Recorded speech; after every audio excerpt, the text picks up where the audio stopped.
Power star होता क्या है? हेलो, मैं ही हूँ इंडस्ट्री का करता धरता।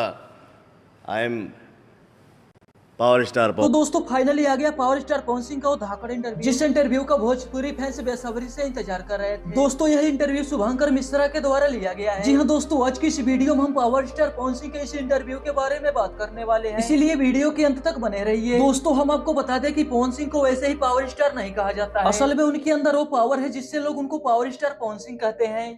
पावर एजे से शुरू होला, एजे से खत्म हुई। पावर दूसर के कहाँ से ले ली? दोस्तों आप सभी को पता ही होगा कि शुभंकर मिश्रा के चैनल पर भोजपुरी के बहुत से कलाकार का इंटरव्यू आता है। जी हाँ दोस्तों, भोजपुरी सिनेमा के कई ऐसे कलाकार हैं जिनका इंटरव्यू शुभंकर मिश्रा के द्वारा लिया गया है, जिनमें मनोज तिवारी, खेसारी लाल यादव और अक्षरा सिंह। लेकिन दोस्तों शुभंकर मिश्रा के चैनल पर व्यूज के मामले में अक्षरा सिंह आगे हैं। लेकिन दोस्तों वही पावर स्टार पवन सिंह के इंटरव्यू की बात किया जाए तो हम आपको बता दें कि मात्र 16 घंटा में पावर स्टार पवन सिंह के इंटरव्यू 1.8 मिलियन व्यूज पार कर चुका है। और दोस्तों वही लाइक्स की बात करें तो मात्र 16 घंटा में 1,67,000 लाइक्स मिल चुके हैं। जी हाँ दोस्तों, इसी के साथ हम आपको बता दें कि लाइक्स के मामले में पवन सिंह सभी का रिकॉर्ड तोड़ दिए हैं। तो दोस्तों आपको क्या लगता है कि भोजपुरी का असली पावर स्टार कौन है? खेसारी लाल यादव या पवन सिंह? हमें कमेंट में जरूर बताएं। साथ ही वीडियो को लाइक कीजिए, चैनल को सब्सक्राइब कीजिए, अपने दोस्तों के साथ शेयर जरूर कीजिए। दोस्तों मिलते हैं किसी और मजेदार और धमाकेदार वीडियो के साथ, तब तक के लिए जय हिंद।